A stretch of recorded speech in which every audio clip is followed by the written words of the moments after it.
Jadi sejak kecil, ya, sejak kecil beliau itu kasab rizkinya itu dalam keadaan bil kaddi wa ta'ab, dengan perjuangan yang keras itu, wa ta'ab dan kelelahan, mun bahasa orangnya merih gitu.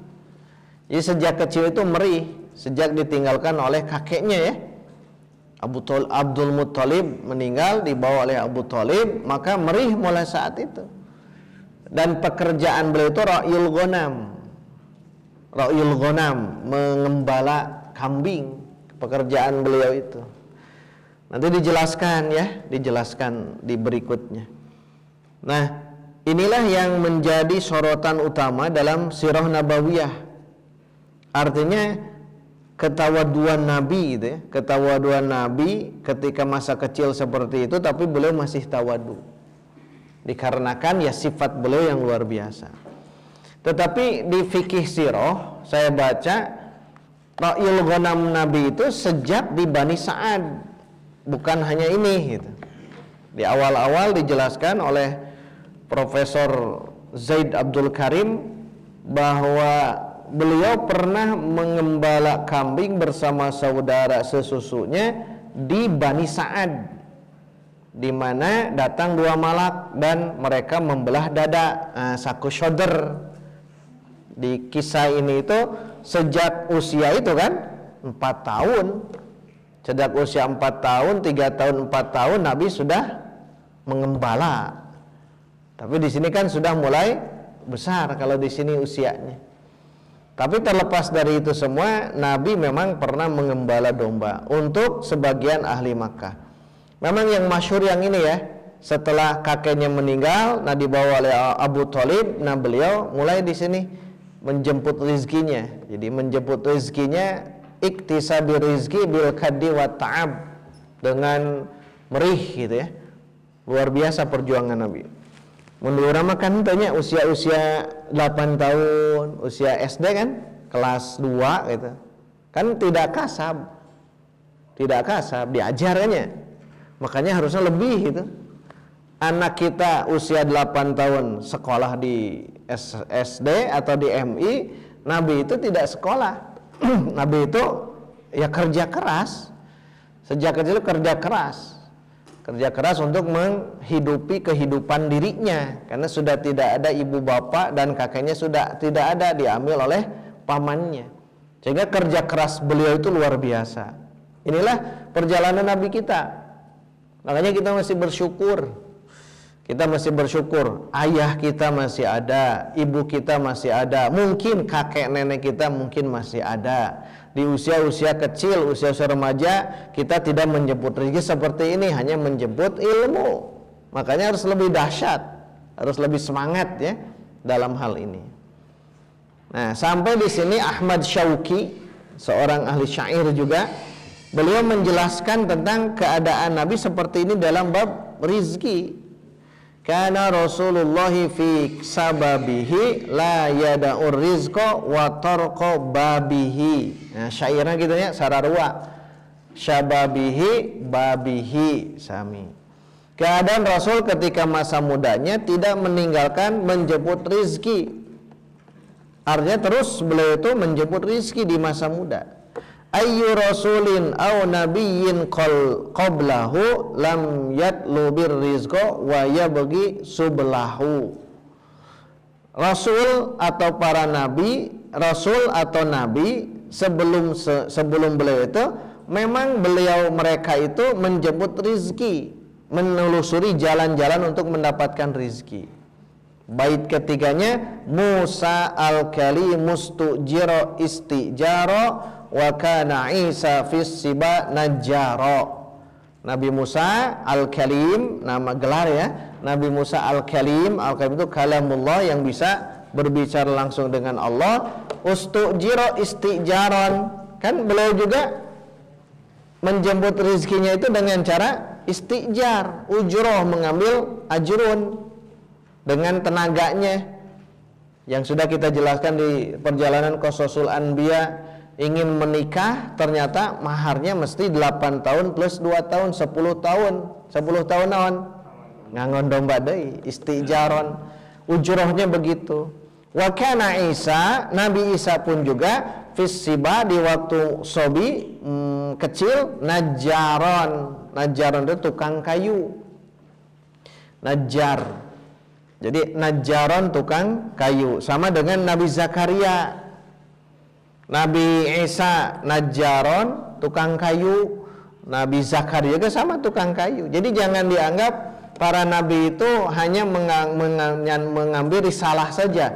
Banyak pekerjaan-pekerjaan mereka yang itu menjadi wasilah dalam menjemput rezeki, termasuk nabi kita mengembala kambing.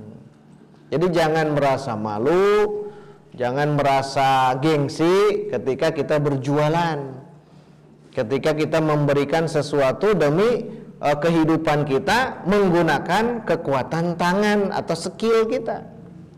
Amalul yad, ya tangan berarti hasil kerja keras kita, ciptaan kita, buatan kita. Itu jangan sampai kita merasa malu, apalagi yang sarjananya sok eraan gitu teh. Tak tong kuliahnya. Tong kuliah sok loba kaera, loba gengsi. Nu kuliah mah, lah bukan kuliahnya tuh ya, gengsinya.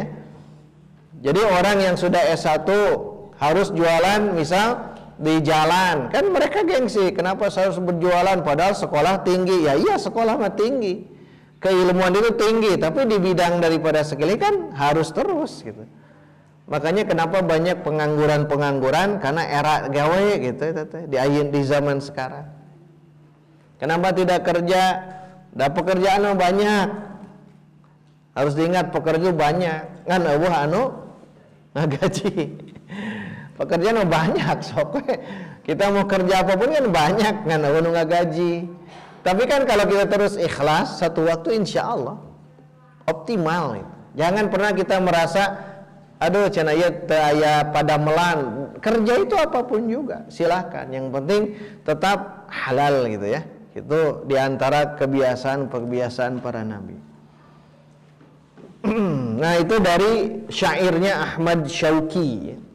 Kemudian Imam Al-Bukhari di dalam sahihnya dari sahabat Abu Hurairah bahwa Nabi Shallallahu Alaihi Wasallam bersabda, ma ba'atsallahu nabiyyan illa ra'al ghanama. Nah ini penguat ya. Kalau tadi kan dari sirahnya, ini dari hadisnya, dari qaul, hadis qauli. Ma ba'atsallahu nabiyyan, tidaklah Allah mengutus seorang nabi illa ra'al ghanama, kecuali beliau mesti mengangon atau menggembala kambing. Mengembala kambing. Maka sahabat-sahabat bertanya, wa anta, termasuk engkau wahai Rasulullah? Maka Rasul mengatakan, na'am, ya. Jadi Muhammad sudah jadi nabi, kemudian mensabdakan ini, sahabat bertanya, engkau juga sama? Ya, kata Nabi. Kuntu ar'aha ala qararita li ahli Makkah. Kuntu dulu ar'aha, aku pernah mengembala kambing li ahli Makkah, untuk kepunyaan penduduk Makkah. Berapa gajinya? Ala qararita. Ala qararita. Di kitab Fathul Bari Syarah Bukhari, qararit itu adalah jama dari qirat. Qirat itu juz'un minad dinar wad dirham. Jadi bagian dari dinar dirham itu namanya qirat, jamanya qararit. Berarti Nabi menggembala kambing kepunyaan penduduk Mekah itu digaji beberapa qirat gitu, beberapa dinar atau beberapa dirham, dan itu kebiasaan Nabi. Sehingga Nabi itu memang sudah punya bisnis sendiri atau sudah punya pekerjaan sendiri. Belum bisnis ya. Ini baru ra'yul ghanam. Jadi Nabi punya pekerjaan sendiri yang sudah punya dapat gaji sendiri. Dan ini pun pelajaran, sebaiknya kita juga harus punya skill untuk itu gitu. harus punya skill, tidak meminta-minta. Karena sekarang mungkin banyak orang yang meminta-minta. Makanya nanti di hadis berikutnya jelaskan, itu lebih baik kita menggunakan kekuatan tangan daripada meminta-minta. Dan terbukti memang Nabi itu sejak kecil seperti itu, tidak meminta-minta, termasuk tidak minta ke uaknya, ke pamannya. Justru oleh pamannya dikader gitu, supaya beliau bisa mandiri, dan betul mandiri. Sosok Muhammad kecil itu memang mandiri. Jadi pelajaran bagi kita juga. Kemudian di dalam Bukhari juga, tapi dalam kitab Adabul Mufrad, ya, kitab tersendiri, bukan Sahih Bukhari, tapi Adabul Mufrad. Jadi beliau punya kitab namanya Al Adabul Mufrad. Dan juga di dalam Musnad siapa di sini dijelaskan bahwa Rasul Shallallahu Alaihi Wasallam bersabda, bu'itha Musa wa huwa ra'i ghanam. Nabi Musa diutus, beliau juga sama mengembala kambing. Jadi Nabi Musa itu mengembala kambing. Yang kedua, wa bu'itha Daudu. Nabi Daud pun diutus, wa huwa ra'i ghanamin, dan beliau juga mengembala kambing. Dua tuh ya, Nabi Musa dan Nabi Daud. Nabi Daud juga pernah menggembala kambing, tapi nanti Nabi Daud juga diberikan kekuatan oleh Allah untuk melunakkan besi, sehingga nanti Nabi Daud mengambil dalam menjemput rizki kehidupan dunia itu, beliau membuat baju-baju yang terbuat dari besi. Jadi baju besi pertama itu di zaman Nabi Daud alaihi salam. Kalau baju yang dijahit itu di zaman Nabi Idris. Nabi Idris pernah membuat baju yang sudah dijahit. Berarti sebelum zaman Nabi Idris itu baju hanya digunakan ala kadarnya, belum dijahit. Nah, kehadiran Nabi Idris yang selalu berdarosa, darosa itu belajar, Idris, maka sejak saat itu baju yang digunakan oleh manusia berjahit, ya. Nah, ini juga sama, Nabi Daud itu ra'i ghanam, ya. Dan ketiga, wa bu'istu ana, aku pun diutus, wa ana ar'a ghanaman li ahli, aku pun mengembala kambing untuk keluargaku, maksudnya keluarga Bani Hashim, gitu ya. Keluarga Bani Hashim li ahli bi Ajyada, di kampung-kampung atau di daerah Makkah, Jabalun bi Makkah. Ajyad itu satu gunung yang ada di Makkah, itu menurut Ibnu Athir dalam kitab An-Nihayah fi Gharibil Hadis. Nah, jadi jelas ya, dengan hadis Bukhari yang tadi ditambah hadis Bukhari dalam Adabul Mufrad ini, memang para nabi mengembala gitu.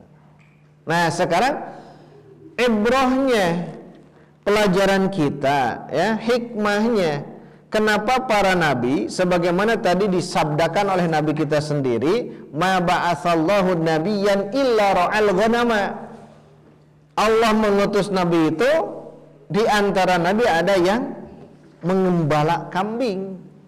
Nah, hikmahnya ulama ya mencari tahu kira-kira hikmahnya di mana Allah mengilhamkan, memberikan naluri kepada para nabi untuk mengembala sebelum jadi nabi.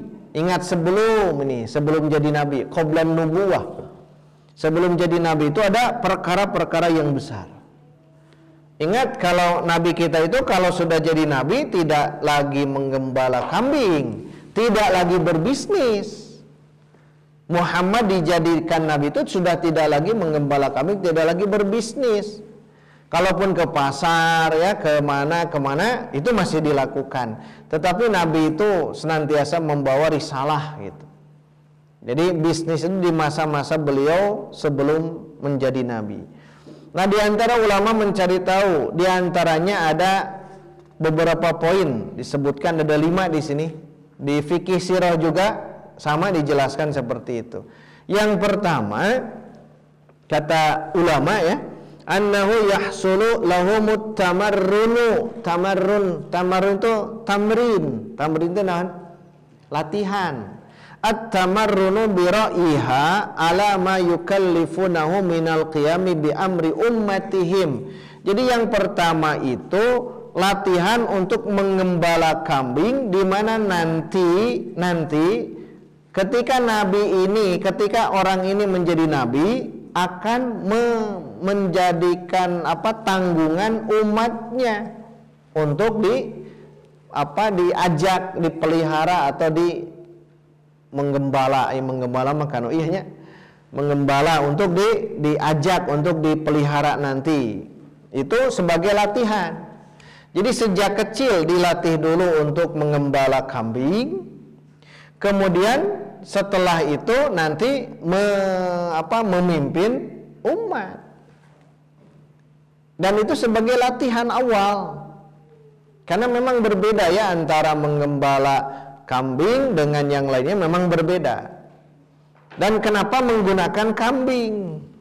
Ya, entah domba atau yang lain-lainnya. Di sini adanya. Nah, tengangon onta ya. Tengangon onta atau sapi atau kambing gitu. Tidak dilakukan atau mengembala itu tidak hanya dengan itu, karena hikmahnya kambing itu lebih mudah diasuh atau diangon gitu. Berbeda dengan binatang-binatang yang lain. Hese nya kudu di talian itu ieu mah gitu. Onta, sapi, komo munding gitu ya. Berat kalau ingin mengembala itu. Makanya kambing yang dijadikan sebagai contoh. Untuk apa? Ya untuk tadi, kalau bahasa beliau itu fal anbiya'u kanu ru'atu agnamin fi sogrihi. Para nabi itu mengembala kambing di waktu kecil. Liyakunu ru'at tal insaniyah fi kibarihim, agar nanti para nabi itu menjadi ra'i, penggembala manusia ketika mereka sudah besar atau ketika mereka sudah diangkat menjadi nabi. Menunjukkan apa? Bahwa memang ini tamarrun, latihan awal ya, latihan awal dalam memimpin. Kenapa? Karena orang yang mengembala katanya da acan kantos abdogenya. Orang yang mengembala kambing itu kan dia harus mengatur dari segi jumlahnya berapa, nanti pulang harus sama. Kemudian kalau masuk ke satu tempat merumput harus di tempat itu, dan jangan ada seekor kambing pun yang jauh dari kelompoknya. Kalau jauh mungkin akan diterkam oleh binatang buas. Kemudian harus tahu bagaimana karakter masing-masing domba gitu. Aya nu gampang diurus, aya nu hesepan gitu. Kan itu sejak kecil. Apalagi merumputnya di padang pasir. Kan kalau merumput di dia mah kan terbayang oleh kitanya, bawa ke lapangan, kebun jukut, biarkan mereka sementara. Tapi ini kan di lapangan jauh, di padang pasir, di Makkah kan kita tahu. Merumputnya kemanapun juga, makanya harus dijaga ketat. Kemungkinan itu ya, tamarunnya latihan yang pertama itu. Nah kalau di kita, lain kudu ngangon domba. Dah hese atau ini muridnya ngangon domba. Ada, cuman sulit, tidak mudah. Bagaimana caranya? Sekarang kan tong ngangon domba, ngangon jelma ini mah. Kumaha ngangon jelma? Kan baru dak letik itu tadi, anak-anak kecil yang tadi, itu kan diangon, digembalakan oleh seorang murabbi, oleh seorang guru. Itu kan mengembala, sama juga. Sebelum nanti mengembala kepada orang-orang besar, ibu, bapak, remaja, pemuda, pemudi, nah ngembala dulu ke anak kecil gitu. Sama seperti itu. Lain kudu jadi tukang ngangon domba, bukan. Ini kehidupan Nabi saja. Ini tamarrun. Nanti kan kita ngajar ke anak, oh begini mengajar kepada anak itu. Kita jadi punya ilmu. Termasuk masing-masing anak kan berbeda. Nah di bawah ada dijelaskan. Yang nomor 2 ya, langsung saja. Yang pertama tamarrun untuk sebagai latihan. Yang kedua anna fi mukhalatatiha ma yuhassilu lahumu al-hilm wasyafaqah. Al-hilmu itu rasa kasih sayang, rasa iba gitu. Asyafaqah ada rasa rasa apa? Rasa kasih sayang lah, nyaah gitu. Ketika jiwa-jiwa orang yang mengembala itu memang seperti ada rasa kasih sayang.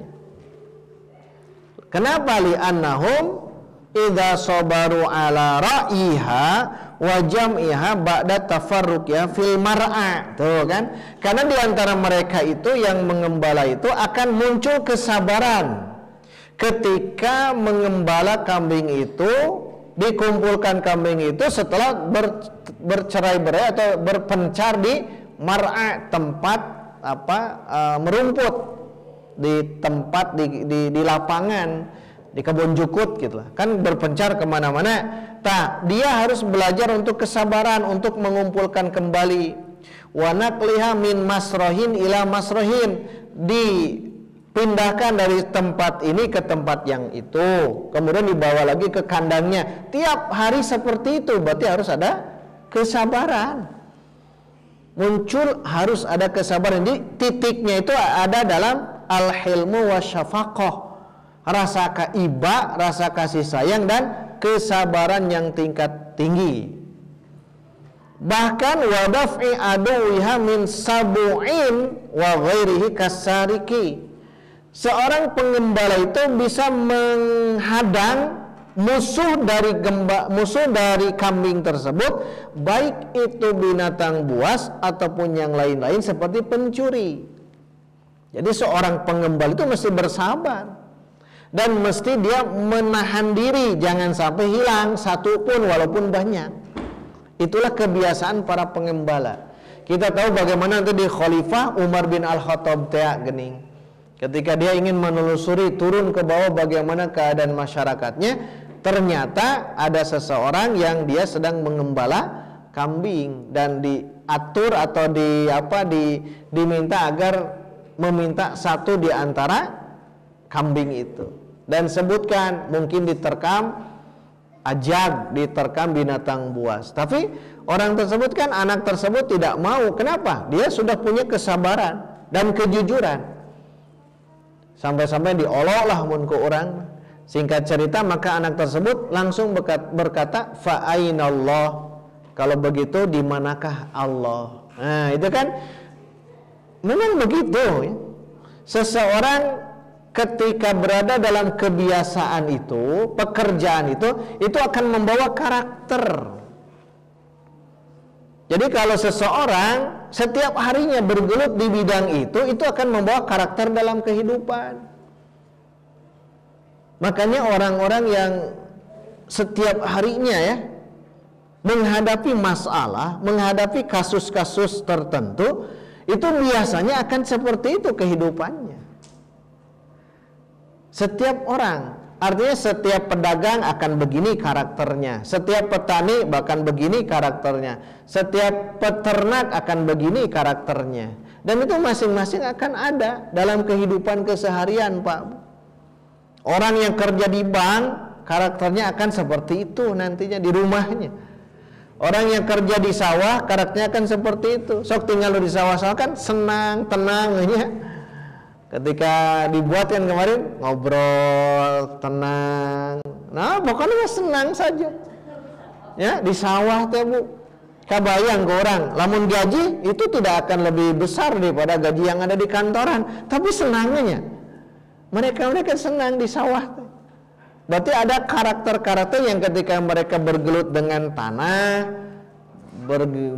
berinteraksi dengan alam, itu akan membawa karakter memang seperti itu.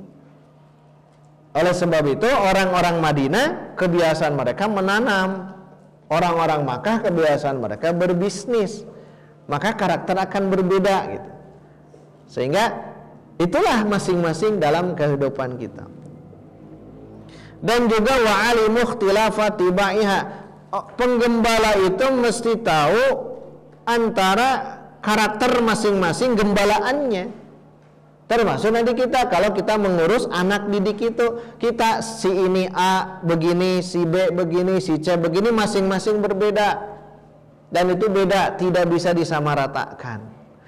Kalau di ilmu-ilmu sekarang kan, kalau di Stephen yang saya tahu sedikit tentang ilmu itu, ada orang yang tipenya thinking, Ada orang tipenya intuiting, tipenya insting, tipenya feeling, ing gitu ya.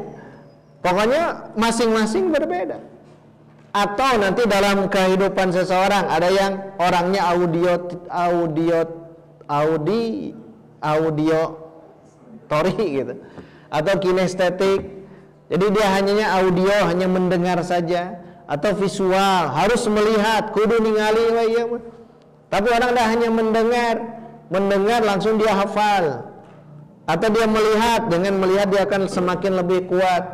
Atau kinestetik, harus ada sentuhan dulu. Ternyata memang masing-masing orang itu berbeda. Makanya seorang pengajar, seorang guru, seorang yang dia membawa ini harus terus belajar dan belajar lagi, karena masing-masing berbeda.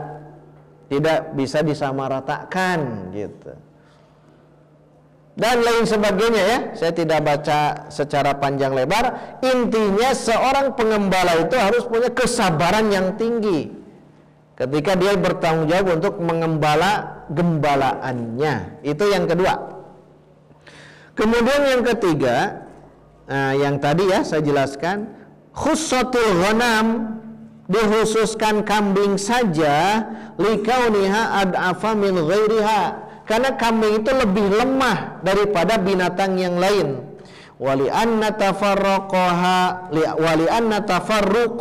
aktsaru min tafarruqil ibil wal baqar.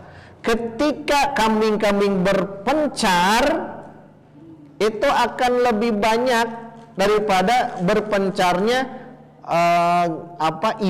ibil tenan, onta dan bakor, sapi.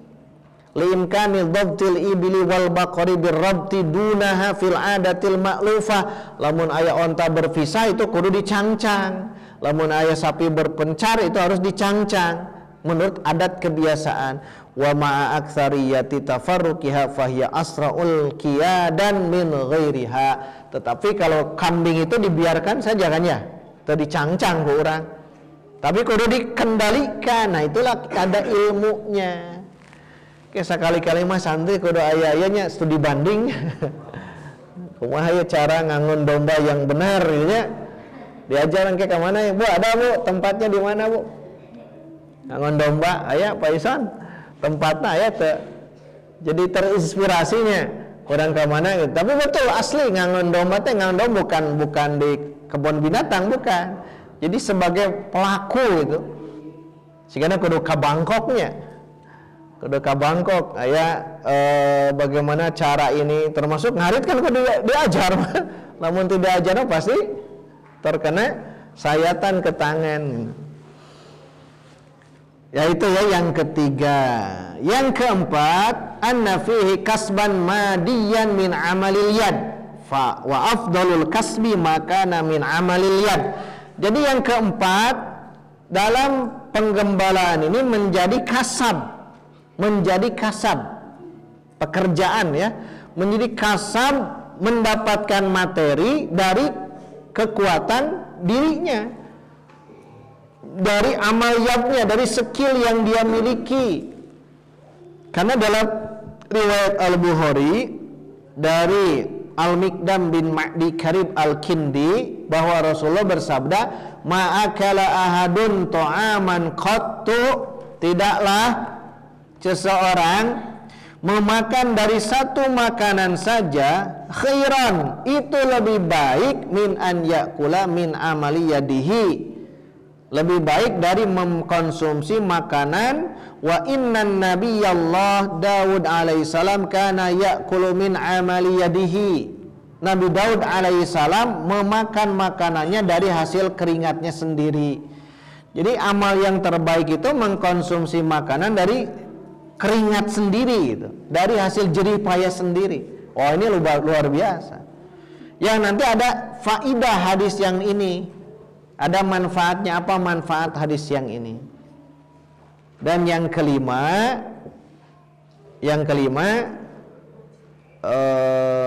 apa di sini?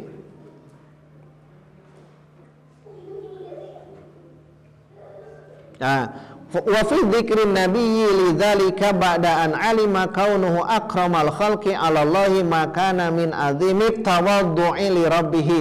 Agungnya tawadu Nabi kepada Rabb. Tawadu handap asor DP Nabi itu. Walaupun masa lalu beliau itu mengembala kambing, tetapi tawadunya ini luar biasa. Wa tasrihi bi minnatihi alaihi, dan Nabi menjelaskan atas anugerah Allah wa ala ikhwanihi minal anbiya'i alaihi salam wa ala sailil anbiya, dan kepada saudara-saudara para nabinya.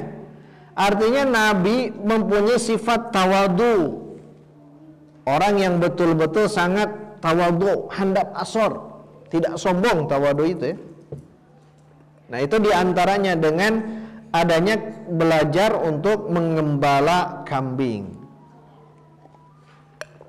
Terakhir, itu sudah 5 ya. Terakhir, kita kembali ke hadis yang tadi. Jadi tidak ada makanan yang terbaik dikonsumsi oleh seseorang kecuali dari hasil keringatnya sendiri. Itu ya. Kita kembali ke hadis yang Bukhari tadi. Ma'akala ahadun ta'ama qattu khairan min an ya'kula min amali yadihi. Jadi makanan yang kita konsumsi itu yang terbaik hasil daripada keringat kita sendiri. Nah ada faidahnya dari hadis yang ini, riwayat Bukhari ini. Yang pertama, fadlul amali bil yad. Keutamaan kita kerja hasil daripada kekuatan atau kerja keras kita sendiri. Terbaik memang itu ya. Ibu bapak kalau kerja ya memang dengan tenaga gitu, tenaga kita sendiri. Dan itu akan semakin luar biasa gitu, hasil dari jerih payah kita. Apalagi kalau punya produk. Selama ini produk yang dihasilkan itu adalah produk-produk ya mereka itu Yahudi, Nasrani kan, mereka punya produk. Mulai dari dapur sampai ke kamar itu produk mereka semuanya. Harusnya kan ada umat Islam punya produk sendiri. Rek meuli ya produk batur deui, meuli itu produk batur deui. Kuduna kan hasil jerih payah tangan sendiri. Kuduna mah aya di urang di pesantren ya, harus ada produk apa? Air minum. Itu misal Baitur Rahman.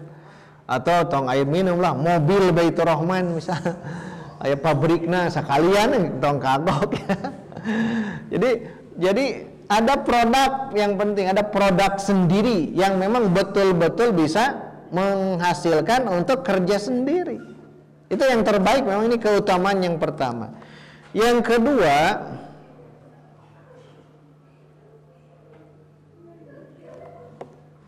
penyebutan para nabi, Nabi Daud, Nabi Musa, Nabi Isa, itu ingin menjelaskan bahwa mereka pun betul sama seperti itu.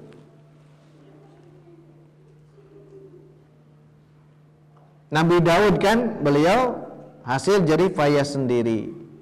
Artinya jadi pelajaran lah, bukan hanya nabi kita saja, nabi-nabi yang lain sama seperti itu. Yang ketiga, hadis tersebut mengatakan tetap kita berusaha, tapi jangan menyimpangkan atau jangan menghilangkan tawakul kita kepada Allah gitu. Kita tetap berusaha, tapi jangan menghilangkan tawakul kepada Allah. Tawakul itu memasrahkan semuanya kepada Allah setelah kita bekerja keras. Harus kerja keras dulu tetap. Nanti hasilnya kepada Allah. Yang terakhir, yang keempat,